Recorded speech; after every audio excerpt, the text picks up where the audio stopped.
ما تخشش بطبق جاتوه. الجاتوه بيسخسخ، بس ده جاتوه مقوي.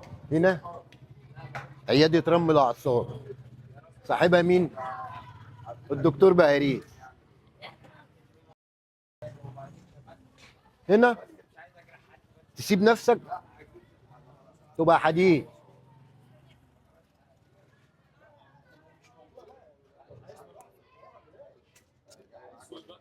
احلى طبق جاتوه،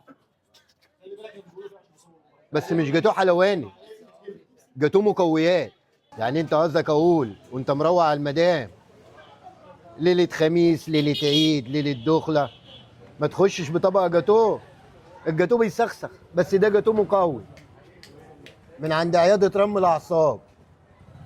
اتقوى براحتك بقى، خش هتجيبك.